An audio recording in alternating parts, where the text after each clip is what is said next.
Center for Advanced Judaic Studies and Adjunct Associate Professor of Religious Studies at the University of Pennsylvania. She's also, very importantly for present purposes, a co-editor of the Jewish Quarterly Review, and she'll be leading a workshop on the topic of demystifying peer review. Dr. Dohrmann, the floor is yours. Thanks, Jeremy. Thanks, everyone, for coming.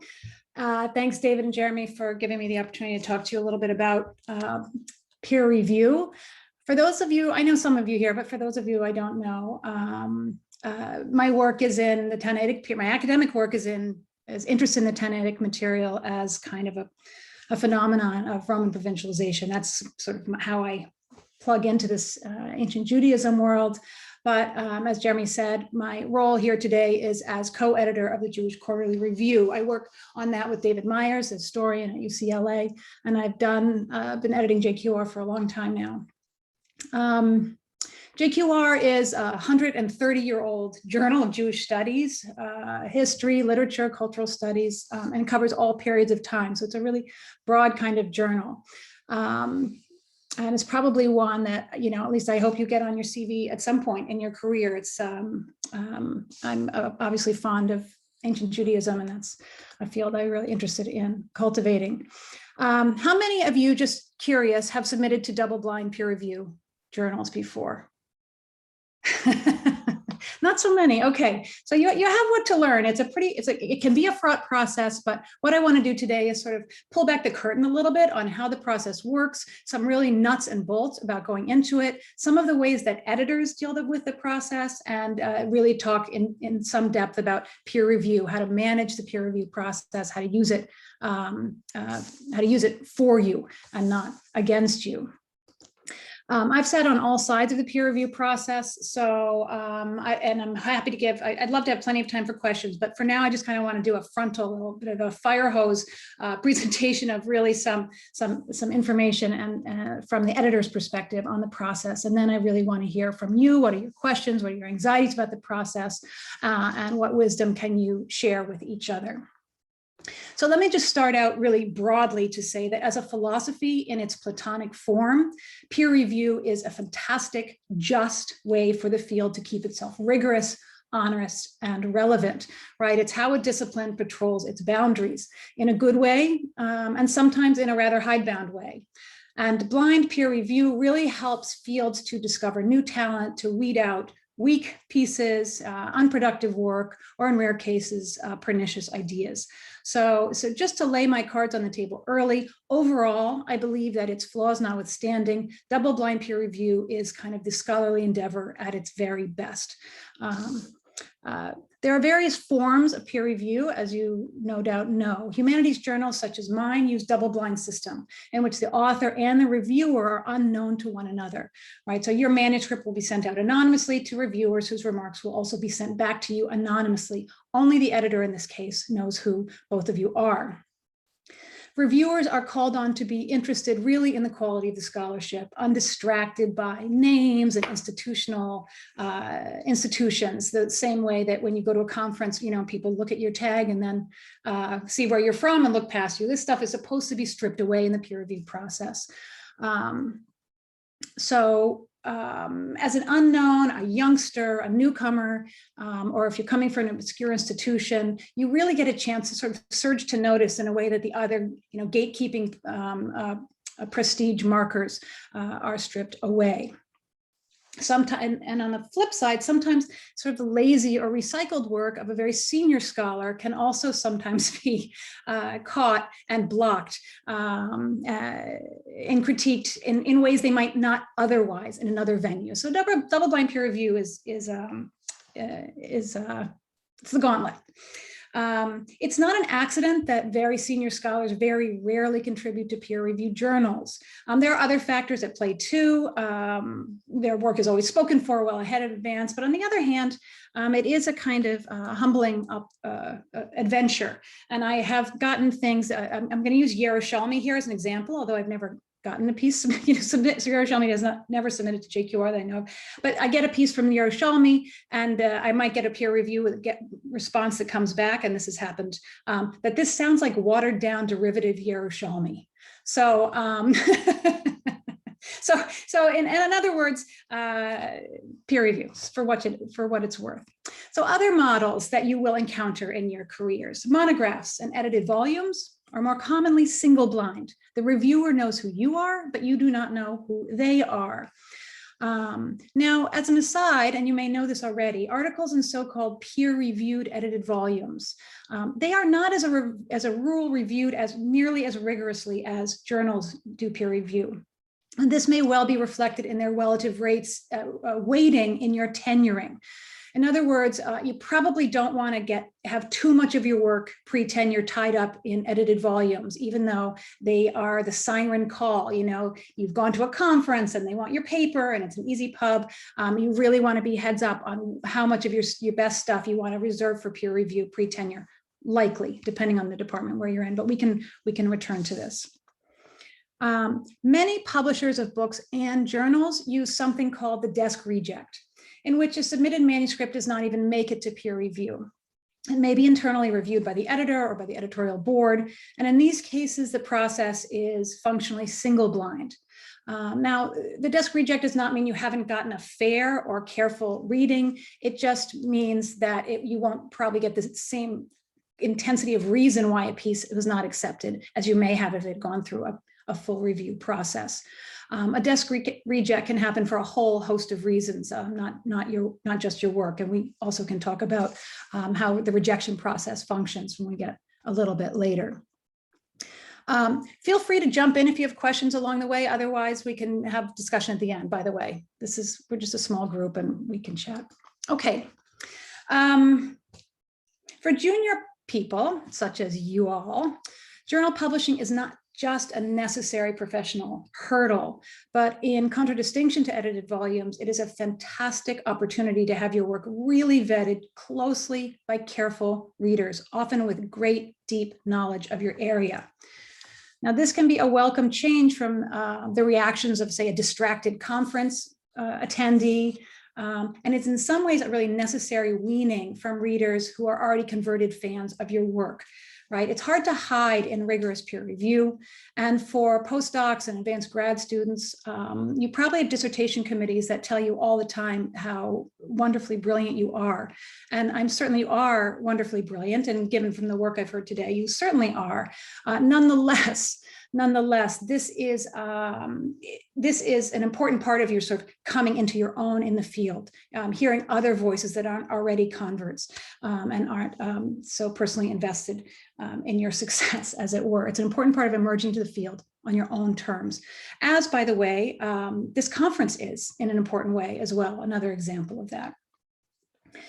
I'm going to be speaking, by the way, just an aside, I'm going to be speaking really about the article process. I'm happy to talk about book reviews too, which is another kind of interesting and set of decisions you have to make if you want to be a book review kind of scholar. Okay, just some really ABC basics before we get to talk to some of the looser stuff of this process. First is finding the right journal. Right, junior faculty, you will need to consult with your department chairs, and this is an important part of this. Some departments have listed rankings of journals they prefer to see people publish in, each having a weight or a point system, right? And the value of your dossier in some cases, and will affect what goes into weighing you for promotion. Often the value of the journal is the weight of the journal is in inverse proportion of how hard it is to get into it. So again, this is a strategic decision on your part, how to navigate that particular economy. Second thing for you to consider is what company do you want to be in? Where will you find the readers you want to reach? And is this journal where they're looking to read? One example is, for example, say you work on Philo. Do you want to be read by historians, philosophers, literary types, Jewish studies types, classicists? This really should shape the choice of where you put that journal. What's the conversation you want to insert yourself into? Another thing for you to be thinking about is, will your department be more impressed by its appearance in a religious studies journal, a historical journal, philosophical journal? How does the journal fit in? And a final thing is, your CV will tell a story as a whole. So how does the journal you choose for this or that article work with the general story being told by the publications that you have on your CV? right? So if I scan down and I see a sort of an array of historical and religious studies journals, I have a sense of where you fit. Another thing, and this seems an inane thing to say, but believe me, I need to say it. Does the journal publish the kind of work that you do? Much of the material gets a very speedy desk reject from JQR, is just material that is not meant for JQR. You'd be really very surprised how many, and it can be excellent scholarship. It's just not our kind of scholarship. You'd be very surprised to see how very many very smart people submit to the wrong journal. I get data-driven sociology pieces. I get theology. I get 130-page law essays all the time, which are fascinating in their own right. They're just not for us. And if those contributors had spent a few minutes flipping through the tables of contents of the journal before they sent it in, they could have saved themselves a little bit of heartache. So in addition to wasting the editor's time by submitting to the wrong journal, and keep in mind, a reject, even a desk reject for a non-fit might take 4 or 6 weeks to get to you. But if you make that kind of mistake, you still have to absorb a rejection letter. And that is punishing. This can be a punishing process. Why, even if the letter says we don't publish this kind of stuff, why make yourself open that letter, right? It's tough enough out there. So take care of yourself and the psychological brutality of the peer review process. It's also exciting and thrilling, so it's not all bad. In short, do your homework, right? Do your homework. Who are the scholars you want to align with? When you're looking at the articles that you love, who are they? Where are they publishing their work? Just get a sense of the layout of the conversations that are happening, where they're happening. Flip through the tables of contents of the journals you're thinking of. What are they publishing? What are their trends? And ask around. Another thing I would push you to think about is your paper ready for publication? Now, I just want to encourage you not to send out stuff too early, not to second guess yourself, so you're just sitting on brilliant work and it's never going out. But Jewish studies is an extremely small field, and the chances of someone reading your manuscript also knowing that it's you a little bit, or maybe because they've seen you at a conference or they know you're working on this topic, if it's really too green to go out, maybe you want to let it croissant a little bit longer. You don't want to have a poor impression stick to a project, even though 6 months later the project is 100 times better. That bad impression can stick around. So in other words, an A on a graduate seminar paper is not necessarily an endorsement of publication. So have people read it, have your stuff read around, make sure it's publication ready and not just really smart grad student paper ready would be some advice I would give to you. So have people read, get input on your work. Okay, so you've chosen and you're going to submit your piece to a paper. It's ready. It's good. It's off you go. Here are some basics. One, you cannot submit to more than one journal at a time. I don't know. It's worth knowing. Not true everywhere, but it's true in the humanities. Two, at least in the case of JQR, you may not publish an essay that is also being published in Hebrew or any other language. We assume that our readership is polyvocalic, it's polylingual, and that we want the English version we have to be the only one that exists out there and in any language. But on this, you can check with the editor. Some journals of Jewish studies are much looser. They're happy to publish something in English if it's only in Hebrew somewhere else. Do you need to follow the style sheet before you submit? For us, no. You don't. It's very time consuming to put something in a style sheet. What I would do is check the journal. Do they do MLA in footnote form or do they do social science form? At least get into that camp, but otherwise save the detailed style sheet stuff for after you get accepted. If you have any questions, fire off an email to the editor. You should definitely know the requirements for length, translation, and transliteration. Right. And if you think you really need to go against these, you should email the editor ahead of time. In other words, I got an 18,000 word paper. Will you read it? Do you want to look at it? You use JQR, for example, we use a very simplified transliteration system for Hebrew. And you work in philology or you're doing Bible. We are happy to do an intense, philological transliteration system. But you want to check. These are just things you want to run by an editor before you get going. Permissions and images, this is a small thing, but those are on you. If you run images, you want to get a scan of a manuscript or something, those will be on the author. Here's a pro tip. Here's an editor's pro tip for you.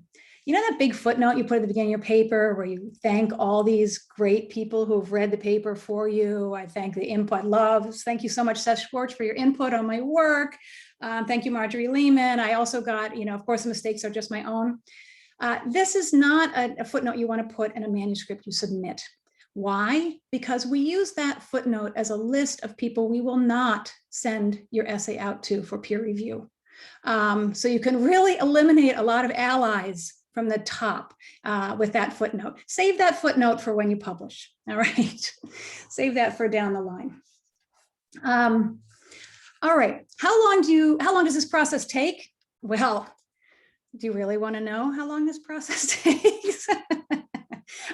I'm afraid, and I'm horrified. I don't like to do this because it really makes me and the whole business look bad, but it takes, I'm going to be honest with you, it takes a very long time to get an article published. Okay, let me tell you how it goes down. One, I get the manuscript. Second, we send it out for peer review. This can take between 1 day and say up to 30 days before we fully get a list of peer reviewers to go out. Usually happens very fast. Usually takes about 5 days. We are trying to get between 3 and 5 evaluations of your essay. This is an onerous process. So sometimes we can get a reader can say, yes, we can fill up our roster of readers in a week, but sometimes it takes us a long time to get all our readers to say yes. Readers are given 3 to 4 weeks to peer evaluate your paper, but of course, this is academia, and it often takes 2 or even 3 times for these readers to get back to us. And sometimes a reader agrees to read it right away, and 6 weeks later vanishes, ghosts us, which means we have to start again. In other words, there are a lot of X factors in this. The editors then need to process, discuss, and reread another week or 2. So at mock speed, that is if the skids are greased, we're talking 2 months from submission to verdict. We average about 3 months, but it can take certainly take 6 months and more to get a verdict. We really don't like it to happen. We're watching all the time and trying to shrink those numbers. Sadly, desk rejects come quite a bit faster, so you hope it doesn't come to that. Some peer reviewers are magical creatures, and they just get us back stuff right away, and we love them very, very much. Okay. If you're accepted, your piece goes into queue. How long's the queue? Depends on the journal. Electronic journals turn things out much faster because they don't have page limits. JQR has only so many pages to work with. So the queue itself can be another 6 to 12 more months, right? So it's a long process. Does the time lag matter to you in your career? Should you care about it? On the one hand, no. Everyone in the field knows that this is a long arc. JQR, I don't think, is unique remotely in this in our time frame. So don't worry about it. Proof of acceptance of a piece is plenty in most cases on your CV, certainly for a hiring CV, and probably also for a tenuring dossier. But it does matter if your book's about to come out and has a chapter that's basically the same as the article. Journals don't like coming second, ever. So you want your book to follow the journal article. So that's the only time I think really that this timeline can be a headache for you. Also, if your department happens to demand printed out PDFs of your paper for your tenure dossier, it's another thing. So by the way, we will listen to an author. If you call me and say, oh my God, my dossier goes up in May, next May, we will try and we'll certainly take that into consideration when we're building the queue for slating an article. And it will on occasion push a piece further in our queue, but not always, in part because there are many more demure authors who are not advocating for their piece, and they also have tenure demands. So we try and keep it as fair as we can. just a little note. Academic journals are tiny little places. So you can send an email to the managing editor and not only ask about if anything about what's on the website, but check the progress of the piece through their process. So you can figure out how to balance being the charming squeaky wheel that gets the grease or being a pest. And I know no one in here is a pest, but call the office, ask for, if you're worried, what's going on with my piece, just send an email to the editor. They'll look it up and say, oh my God, I just tell you, we have 2 reviews in, the 3rd is coming next week. And it's a personal process, in other words. Online traffic tracking software, and we just moved the journal into this. This allows you to check as often as you like. I cannot warn you strongly enough away from checking it all the time. Just leave it alone. Leave it alone. Set it in your calendar every week or every other week. You'll check. It's a long process. You should publish some of your dissertation, your monograph as articles, but not too much. And I'm sure everyone in this room, senior people in this room have more advice on that. I've heard some book editors say not more than 50% they want to see in articles before the full manuscript comes out. Here's my second pro tip, just worth noting. You are, for the most part, in peer-reviewed journals, competing against your peers, or at a minimum, early career scholars. As I said, most senior scholars are not submitting, are much more rarely submitting to peer review journals. So you're being read by senior scholars, but you're operating in a field in which you have plenty of heft, which takes a little bit of the fear out of it, I hope. Okay, who's going to read your essay? You'll be evaluated for the most part by much more senior scholars, people very close to your discipline, likely, and this is a very important heads up to you, likely the names appearing in your footnotes. At least some of them will be reading your essay.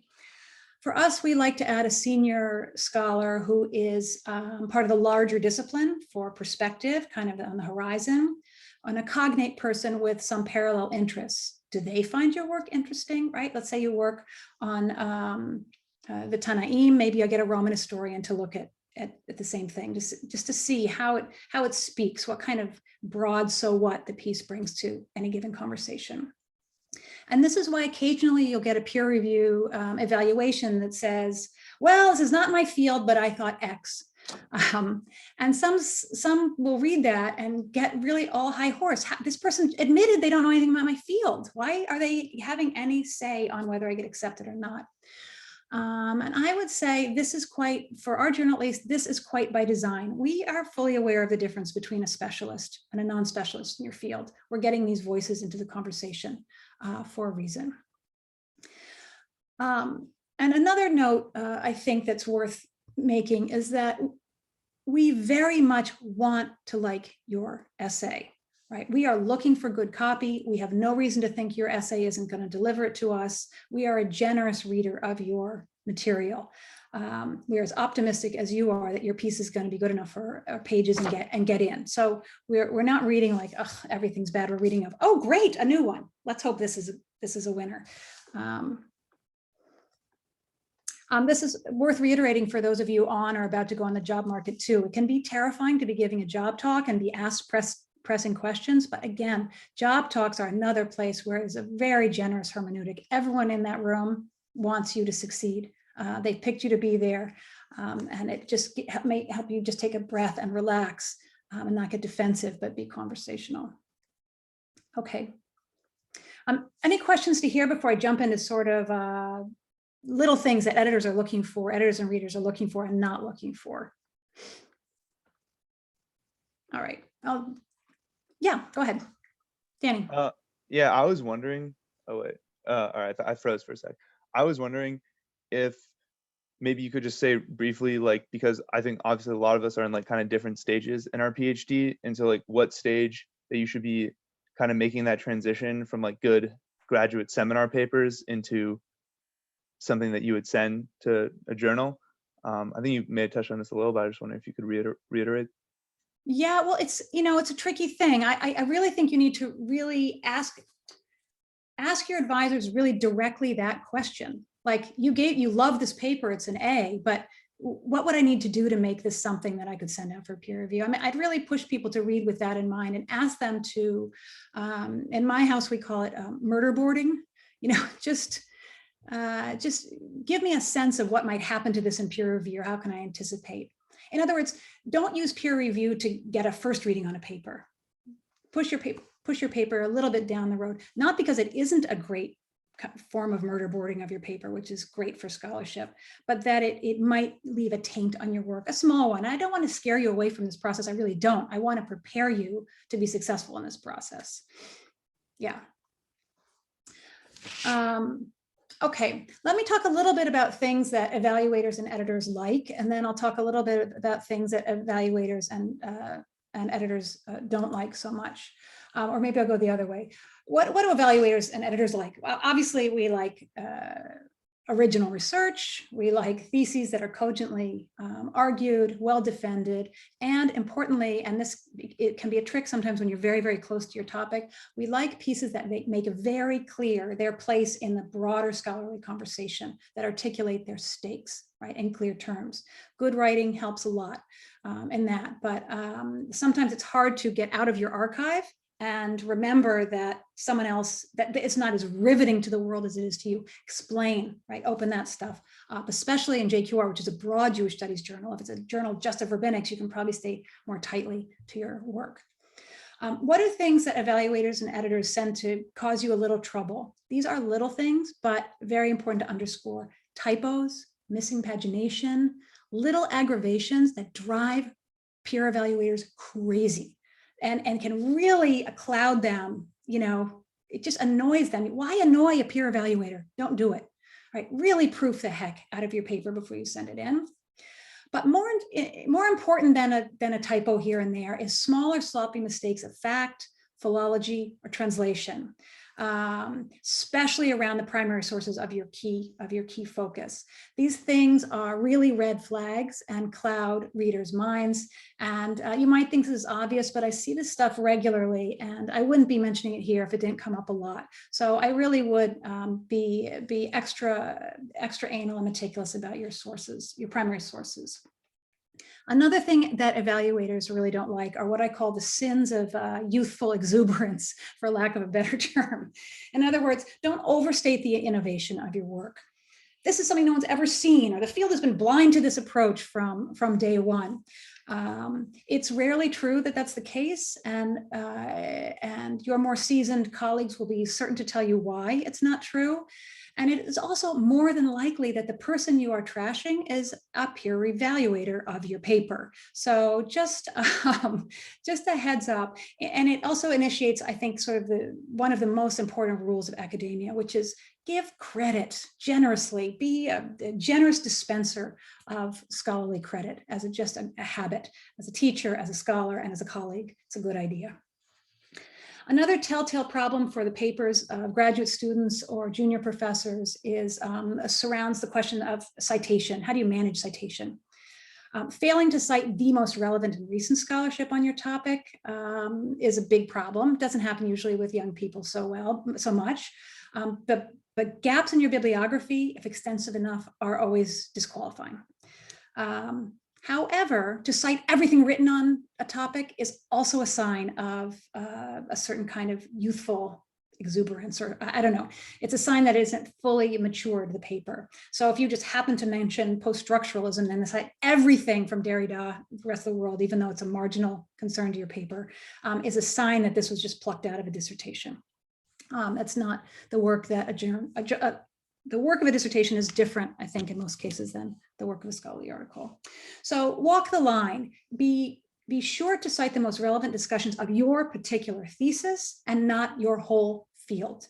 And knowing how to point your readers elsewhere to a fuller secondary discussion that's marginal to your thesis.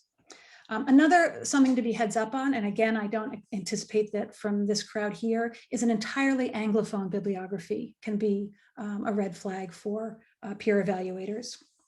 And the final problem of bibliographies is a failure to cite me, the peer evaluator.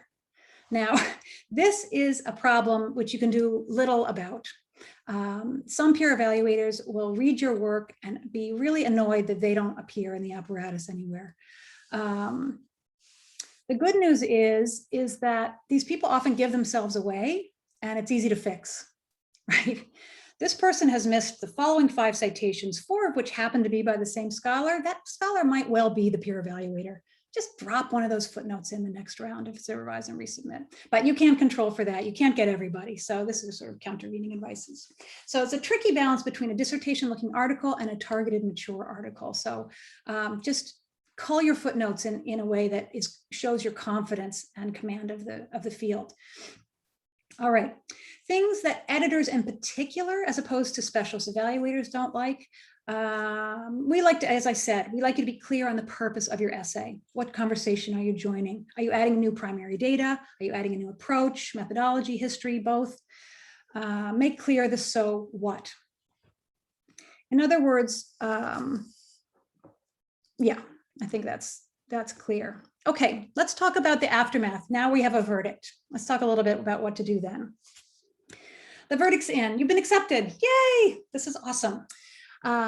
You'll get some time to revise your essay with the reader reports in mind, update your notes, get the style sheet. This is the stage in which you follow the style sheet and you follow it meticulously. To send a piece back after it's revised and not follow the style sheet, I think it's really a no-no. It's just bad manners. It's a sign of arrogance because someone else is doing all that work for you. Do your own work. Get it into style sheet if they ask you to get into style sheet. If they don't. But if they do. Let's see. You've received a revise and resubmit. Now, this is a tricky place. Is this a good thing or a bad thing? In my journal, it's a good thing. This means the editors think the essay has real potential and is publishable with work, and they think that the author has the ability to make the changes needed.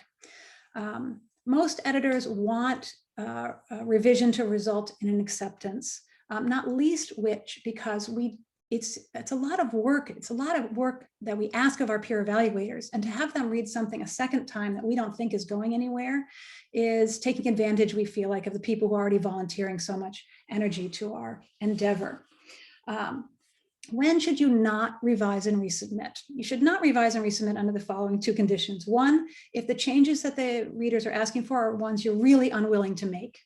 Not everyone, but in the aggregate. This is not the paper I want to write, and I'm not going to make those changes. Or secondarily, if the changes that the evaluators demand are changes you are unable to make, right? In other words, they ask you to work on a corpus of material that you don't know the languages for, or you don't command. So I would just say, know yourself, know the project you want to write, and know the limitations of what you can do. All right. Okay, so you're revising. What now? You have 2 to 5 reader reports in your hands, and they say a range of wildly conflicting things. You know, this guy loved it, that guy hated it, this girl said fix that, that woman said the other. Make your choices. And what I want to say to you is, you should find a way to make peer evaluation work for you and your project. Right? I don't know if any of you are cooks, but you know, when you cook and you read 5 recipes for the same thing, and then you go cook it. That's how you should treat the digestion of peer evaluation. So after you go through and fix the small mistakes that people are going to say, and there's going to be really good, helpful, detailed support of bibliography and sources, run through all that stuff. But then for the big issues, I suggest you really triangulate for them and look for patterns. For example, if Seth says the historiographical introduction is a disaster, throw it out. And Marjorie says the historiographical introduction should be expanded. What you should take away is, I have some problems with my historiographical introduction, right? And figure out how to address that. Okay. And then you send it back in to me. When I get a piece that's been revised, I bundle all the reader evaluations that you saw, and I send them back to all the original readers. And which means that, I'm sorry, I'm picking on Marjorie and Seth, they're directly at eye level in my Zoom screen. But if they get the bundle back, so they read your piece the first time and they get it back revised, they see what you were dealing with they see all the peer evaluations that you were trying to manage. So they have a sense of why you rewrote the way you rewrote, what were the forces and the countervening forces. I would always encourage you, even though we don't require one, although we don't require one, but we probably ought to send a memo back with your revised essay that explains your changes, either running interlinearly through the peer evaluations or as an independent memo. And I'll tell you why. It helps us see your thought process a little bit, but it also will help on that second reading. So let's say you ignored all of Seth's suggestions. He could be really pissed off when he reads. He's going to scan through your next one and say, wait, they didn't make any into one of my damn ideas. But with a memo, it might explain why, what are the decisions you made? And he's much more inclined to read generously. Am I right? Yes. Okay. Now, here's something I just want to also say. If there is a particularly harsh, personal or vicious evaluation in that bundle of things you get back, all I can say is I'm really sorry. They are extremely tough to read. Although we take out like nasty we tend to pull out nasty verbiage that feels ad hominem and unpleasant before forwarding. In general, we feel it's really important that you see how a work may have hit a nerve and give you a chance to anticipate and head off such a response in a next version, even if it's not with us or another journal. In other words, the reason we send back hard peer evaluations, and they happen occasionally, is because it's better you should know it now. The good news is that this attack, or if it exists and you're unfortunate enough to get one in your career, and I hope you won't, and statistically you won't, but at least it's a private kind of back and forth. I mean, the same thing could have happened in an open conference floor in a book review. So the good news is at least you can hear it, anticipate it, and perhaps head it off before the paper gets its public hearing. Please note, if you get one of these evaluations, that we as the editors see viciousness for what it is. We discount for it. It does not weigh the same as another thing. And I get no pleasure at all out of sending a negative review, a negative evaluation to anybody. We rarely, and you should know that also we rarely return to peer evaluators who write gratuitously nasty reports. We just don't use them again. It's not part of what we think we're trying to do here. If the reader misunderstood your point completely, like they just didn't read carefully and they got it wrong, you would be quite unwise to dismiss them on those grounds, right? Seeing how and that someone missed your point will help you be clearer in the next round. Please note that most people will read your article much more quickly than you will, and cut a little slack to the tired, overworked peer evaluator who may be running through your paper in the subway on the way home, and maybe they missed an important however along the way. And if they did miss that however along the way, then you have to highlight that transition a little more strongly in your next framing. Okay. You've been rejected. Oh, I'm sorry, that sucks. The letters and evaluations should give you a good sense of why a piece has been turned down, but there are lots of reasons. Being rejected from a journal is not terminal. Just dust off and move forward. Listen. I know this is the opposite of how humans work, but try and listen and carry forward the encouraging material and not the negative material. Often it is not you, it is us. So many rejections have very, very little to do with your work. It's just math. A small journal, we're a small journal. We run roughly 10 to 12% of what we get in cold submissions. I wager our percentages are high compared to broader, more general interest history or literature journals, but still the odds, as you can see, are tough in the best of circumstances. And this is exacerbated if we happen to have a glut of pieces in your subfield. So if I get 1 billion pieces on Gersonides, it's going to be much harder to get a Gersonides piece in a JQR than the only piece I might get, say, on, I don't know, you name it, Bialik. Okay, here's my pro tip number 3. If you get a piece that's rejected at a journal and you want to submit it to another journal, in addition to doing a thorough revision before you do so, you might think about changing the title and the opening paragraph of your essay. It's a little sneaky, but I'm going to tell you why I suggest this. Journal 2 will be sending out your article to peer evaluation, and probably it's going to end up in the hands of someone who read it for Journal 1. When journal one sees the same title and the same opening, they're going to be like, oh, I already read this one. It's not very good. Or they're going to write back to the editor and say, I've already seen this somewhere else. None of these two scenarios work in your favor and getting you a good open reading. If a peer evaluator says, I read this for another journal, it can be the kiss of death. First of all, why are you sending something to a journal before JQR? This is a mystery to me, but it can hurt you. But evaluators in these situations can sometimes just append the peer evaluation they wrote on the first version, the one they read for the other journal, without even reading closely what you've sent the second time and finding all your nuanced revisions. So just a thought to try and repackage at all and kind of eliminate for some of that prejudice.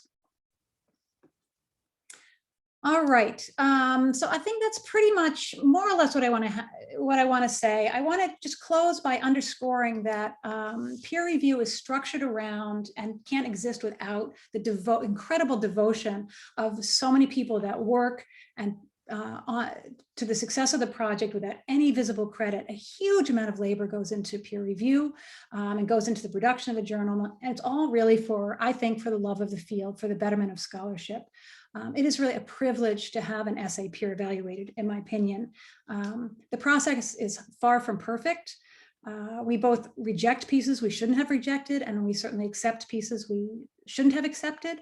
But that's human. We're fallible. We will make these mistakes again. We try not to, but know that the process happens in really in good faith. We're doing it in good faith and for love of the field. Right, generosity, honor. If there's good, generous hermeneutic on both sides of the process, I think it really just moves, isn't so taxing altogether. So I think that's what I have to say. I'm happy to talk. If any of you have been asked to write peer evaluations, I can talk about that. There really is a way to do that well. If you want to talk about book reviews, I'm happy to talk about that. But that's basically my spiel. I'm sorry for having gone on so long. And now I really would love to hear from you guys. If you have questions or experiences, fire away. Yeah, Adina. First of all, thank you so much. And I'm sorry I came in a little bit in the middle, which is why I'm going to ask this question. And you know, I might ask you to repeat just for a moment what you said earlier. It's actually news to me that that submission to journals and the whole peer review game is more of a younger scholar phenomenon, and that kind of more mature scholars or later career scholars are not doing that quite as much. What's the phenomenon there? Well, I don't know. I mean, it's probably individual. My feeling is that most senior scholars, they don't have loose scholarship to spare. It's all been spoken for by volumes and monographs. And maybe it's a little more. I mean, we have some senior scholars in the room. They can pipe in on whether they submit to peer review and why, and if not, why not? But I think it's probably has to do with the time lag, the fact that their work is spoken for, and probably the risk involved in that kind of which is maybe not fair, but I do suspect it's true. Gotcha. Thank you.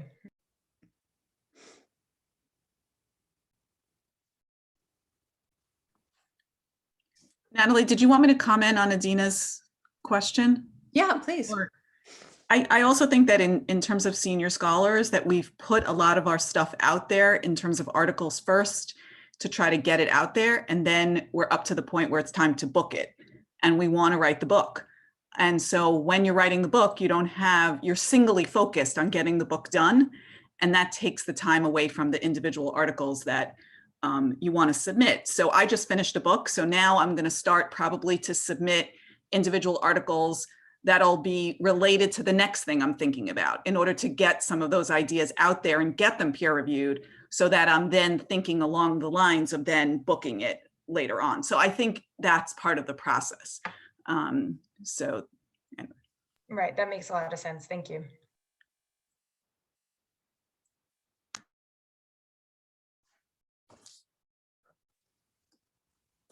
Yeah.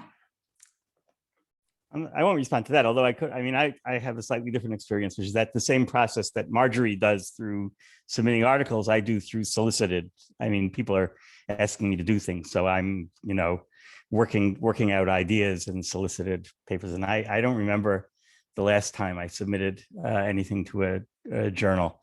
And I actually have to say that I think that it was rejected. It was the last time I did, but then everything that I've written has been rejected. So it's, you know, it's just par for the course. I've never gotten a good review in my life. Get used to that. So actually, if you only get good reviews, you're really doing something wrong. But the anecdote is about the length of time that it takes from, you know, the submission of the article until its appearance, because of the first piece that I ever wrote for an article. I think I began working on my dissertation. It was probably, you know, the very first steps were in 1981 or 1982. And the first thing that I wrote was something which I understood right away when I finished writing it wasn't going to have a place in the full work. You know, so my advisor suggested to me, well, why don't you send it to the Harvard Theological Review? So I sent it to the Harvard Theological Review, and everyone always said, oh, you know, it just takes a long time for everything to work out. And, you know, don't expect there to be any rush about it.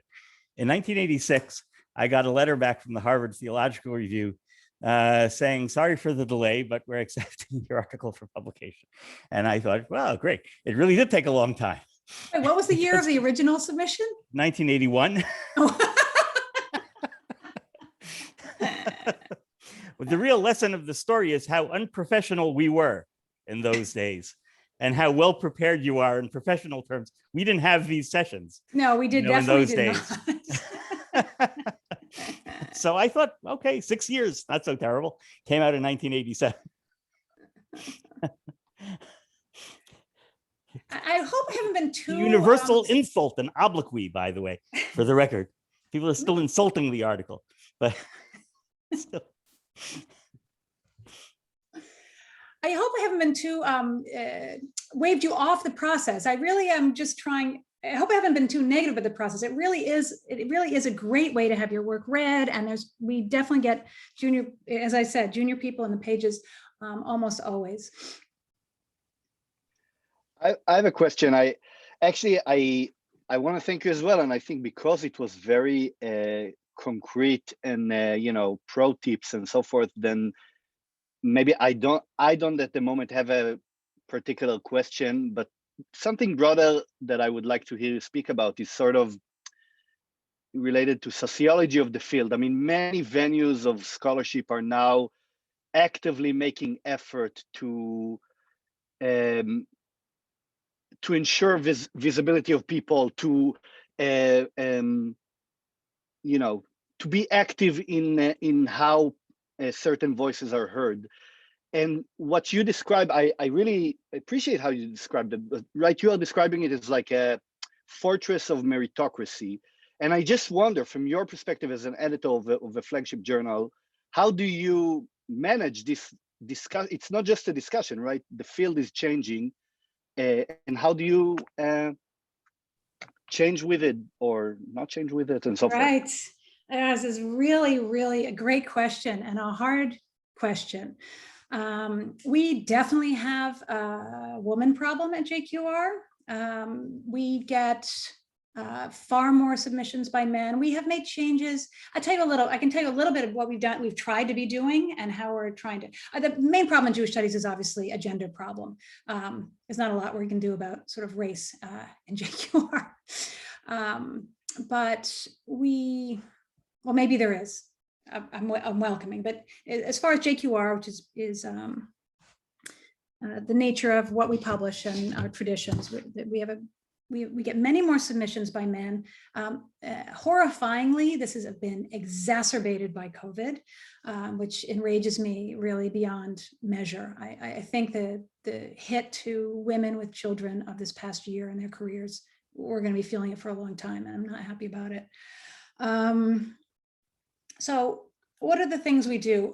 The first thing we did was we noticed that our peer evaluators were almost all men. For a long time, heavily male. So we completely revised that. Every piece goes out to a gender balanced peer eval, stable of peer evaluators. We try and keep an eye on the apparatus, you know, and remark where we can and ask evaluators to keep an eye on apparatus. If it's just sort of, you know, how people just cite the same on this, see these three people. Like you see this footnote 1,000 times. There are just real ruts in the field and how certain scholars own certain topics. But there's very good scholarship, say, by women in those topics that might just as well be cited there as well. So I think footnotes are really a place where women's voices, good scholarship by women should be noted. And then I don't know, I always find it really tricky as an editor. I always want to sort of talent scout. You should submit this to JQR, but I don't, because I feel like it's making a promise I can't necessarily keep, which limits me a little bit on how much I can kind of grab someone by the lapel and say, send me that piece. I'd like to be able to do it, but I don't know. I just haven't found a way to feel good about doing that quite yet. But I would love, especially the group in this room, just talk to women. I mean, just get the word out. Women are not submitting to journals, at least JQR, at the same level as men. And I know women make up 40% or more of the field. So this is suboptimal. It's suboptimal. And I don't know.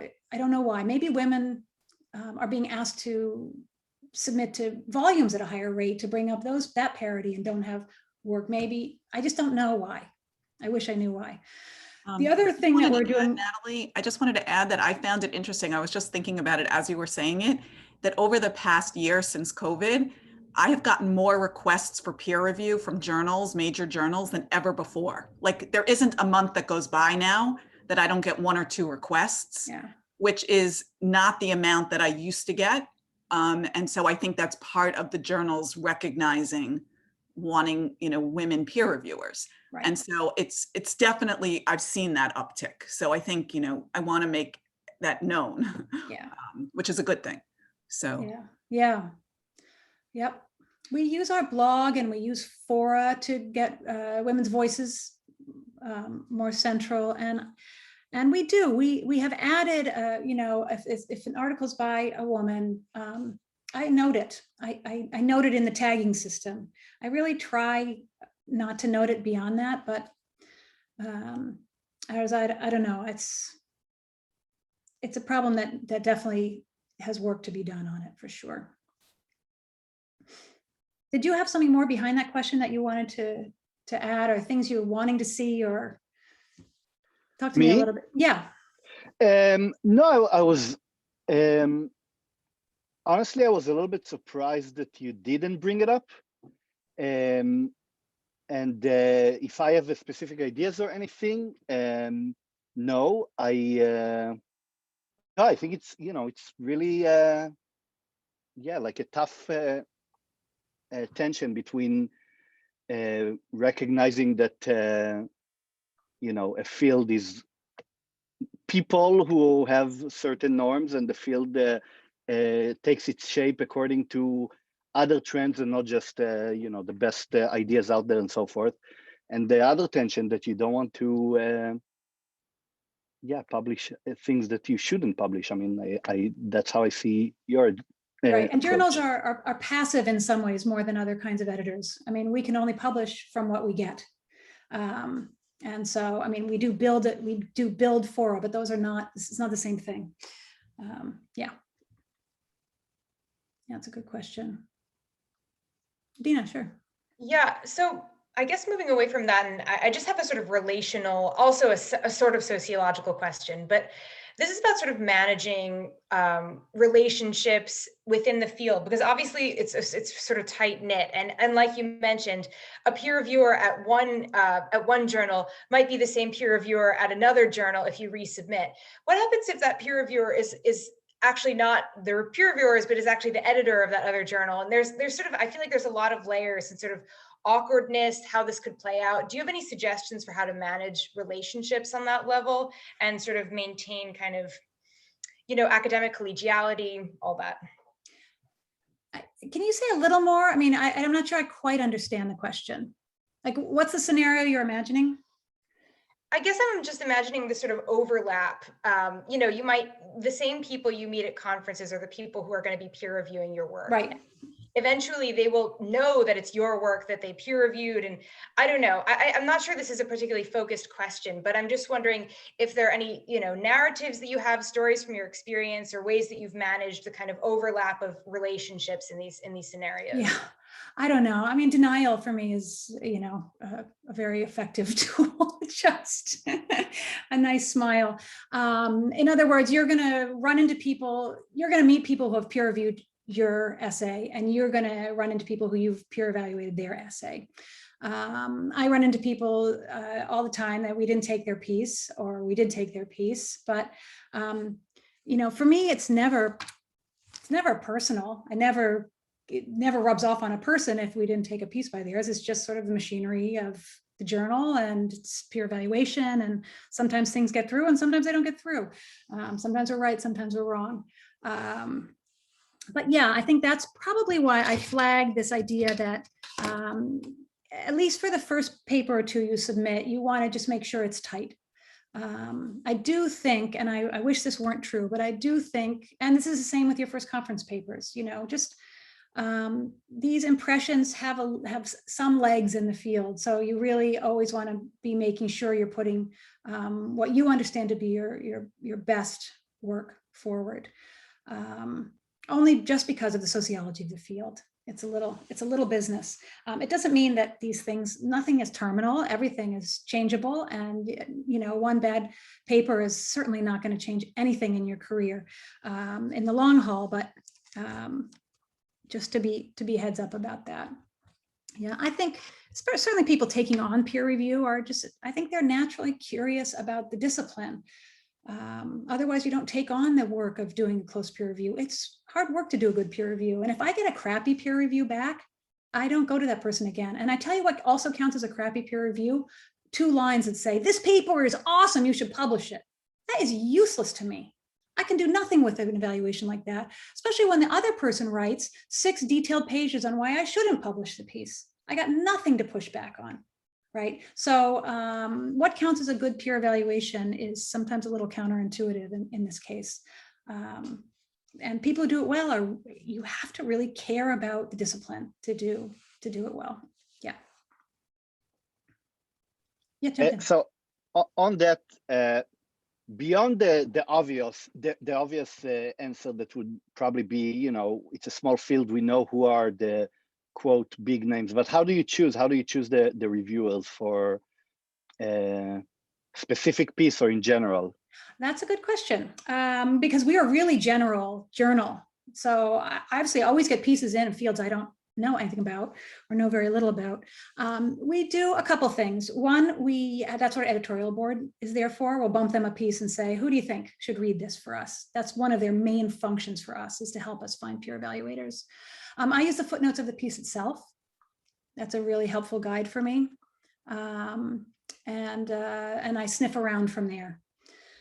Sometimes we just have we always go to this guy. This guy is great on, or gal, this person is great on, philosophy, medieval philosophy. We know they're generalists, and they'll help us go from there, orient the piece, and just tell us if the piece is worth really putting 3 or 4 more readers on it for. Yeah. But sometimes we don't get the right reader on a piece. We try hard to, but sometimes we miss. Yeah.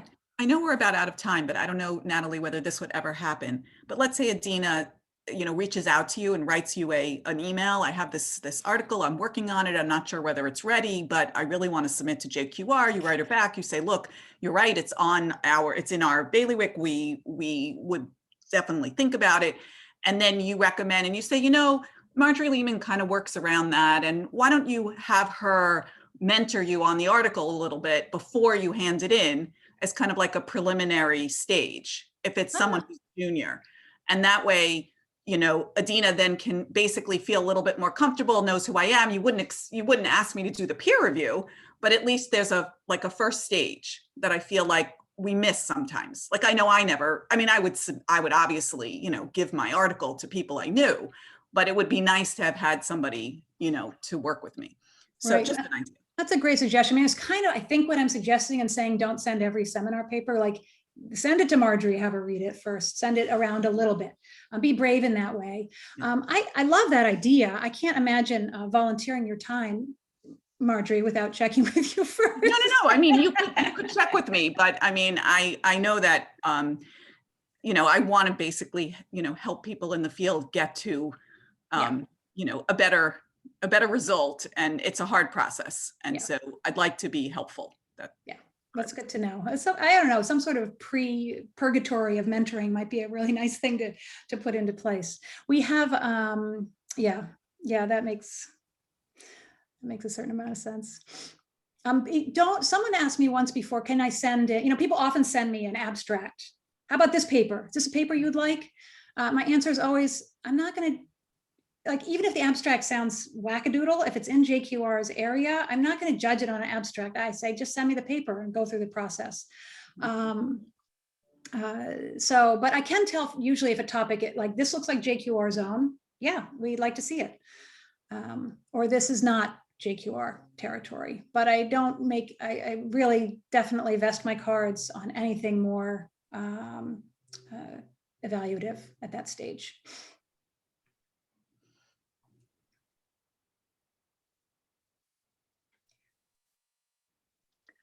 I have another question, but so we are until 2:30, correct, Jeremy and David? Okay, so yeah, just another like general interest in this regard.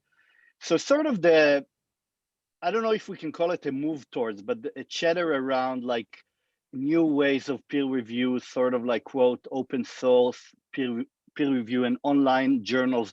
Is it something that you strategically think about? Is it something that you like? What's your take on the death of print in journals? And yeah, I am so dusty and old fashioned. I am just profoundly antiquarian. I mean, I fought to keep printed off prints for years after the press stopped doing them. So I'm really the wrong person to ask about this. I love that it's happening. We innovate in scholarly genres. JQR is very interested in playing with how scholarship is packaged in a range of ways.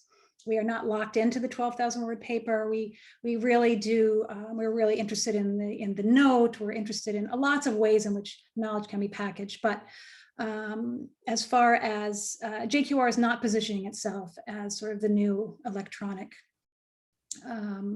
zone. I do love watching it happen elsewhere, and I'm thrilled that that kind of work is happening. It's like borrowing a model from economics or something. You put a paper out there and it gets publicly murder boarded or something, and then it's really out there. Why do you need to publish it after that? I think departments are going to have to follow. Departments are going to have to figure out on tenuring what they are going to do with those sort of processes before that they can change in any broader way. But no, JQR is in some ways rather old-fashioned, I would say. I guess I'm sure if my co-editor David Myers were sitting here, he would howl in protest at what I just said.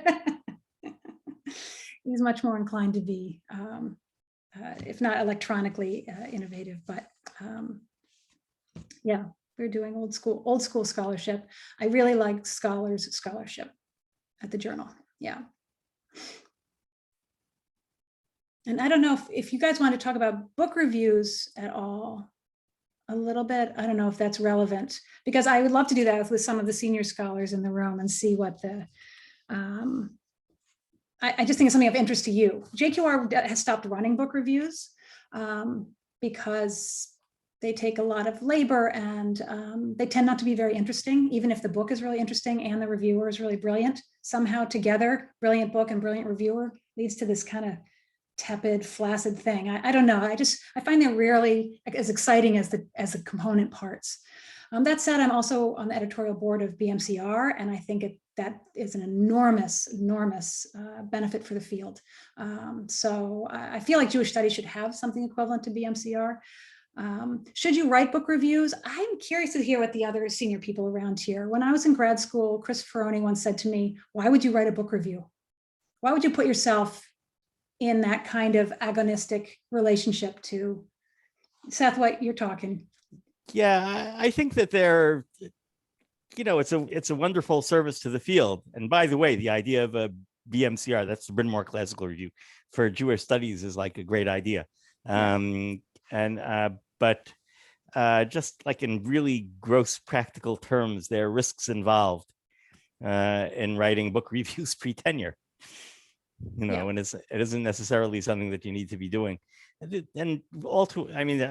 And conversely, all too often, one sees this a lot, students writing reviews of their teachers' work, which is just, it's kind of, it's like being in the missions Senate. It's just horrible to see that, if you know what I mean, which I suspect you may not, but that is, there's a kind of kowtowing aspect to it, which is quite bad to see.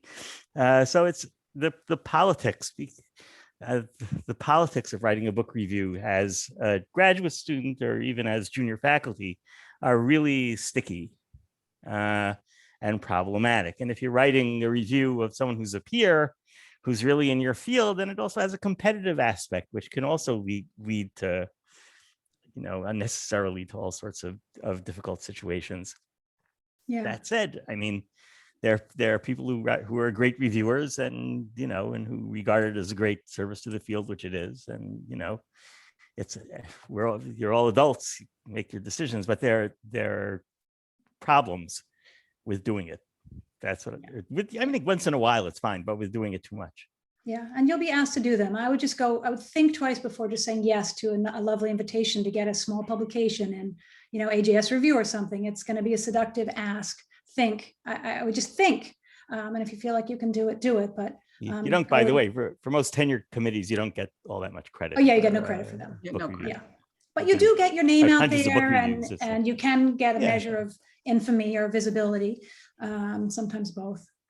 But you, I mean, there are people who have the knack for, who they're usually British, but who have the knack for a certain kind of understated, deflationary rhetoric where they can actually get away with saying the most horrible things. But for us Americans and for those like Americans who, if you see something you don't like, you go after it with a sledgehammer. Don't do that when you're starting out. I'm telling you from experience, don't do it when you're starting out. It's not a good idea. Yeah. I would agree. Matt. I just wanted to add in book reviews, one of the reasons I did a number of them when I was in graduate school is there were books I couldn't afford, but I felt I really wanted to read it and own a copy of it. So I found ways to do that. And one of the practices that I've had, especially if I know the person who wrote the book or they're close enough to me, is I'll send them an initial draft of the review before I send it into the actual journal and just say, does this seem fair to you? And sometimes there's been reviews that I've written that are very critical because I found a lot of issues with the book, and they'll, push back a little bit, and sometimes I'll make changes, but I'm never going to thoroughly revise and just totally switch my approach based on what they have to say. But I do want to make sure that I'm being fair to the author in that. And they've often, I think, almost always appreciated that I reached out to them, just let them know that I was doing this, got to see sort of in advance what I was going to say about their book. And it was helpful for them as they were thinking about other work too. Thanks.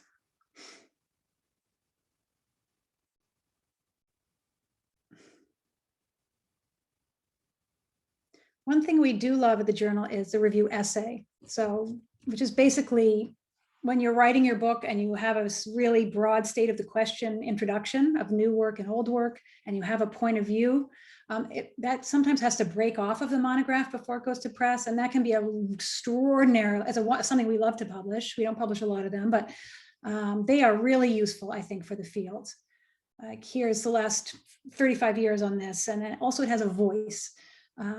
Because if you do write a book review and you decide not to crack any eggs, it's also going to be, boring.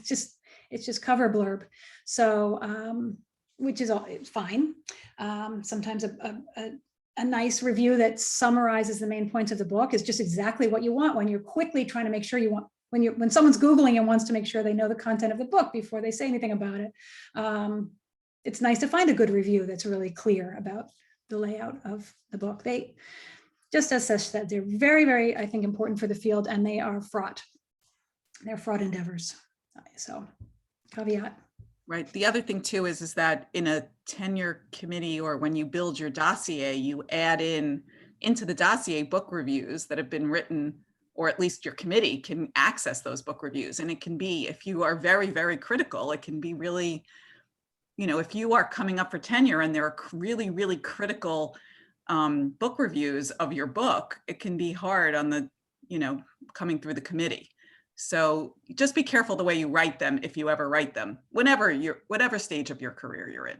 You know, try to be constructive and not destructive, I would say.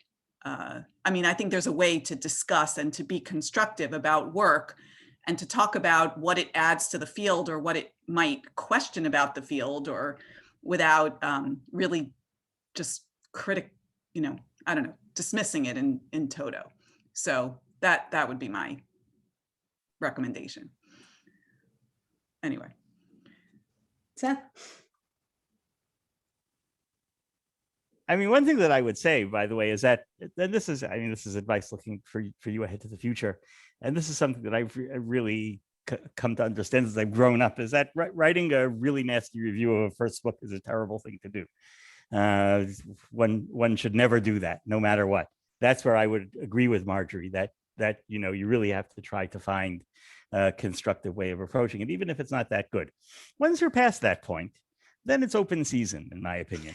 And if something is a piece of shit, then you say it's a piece of shit, and so in so many in so many words, why not? But I think that for one person, it's a piece of shit, and for another person, it might not be. And no, there's some stuff which just right. is. No, but I think that it's even hard to write a bad book, and that it takes a lot to even write something that's, and to just like dismiss it in a nasty way at whatever stage you are, just doesn't contribute to the field. It just should be stated constructively. That's all, and I think you can state something constructively. And I think you can find good in anything. You just have to look for it and propose it well. But that would be my recommendation.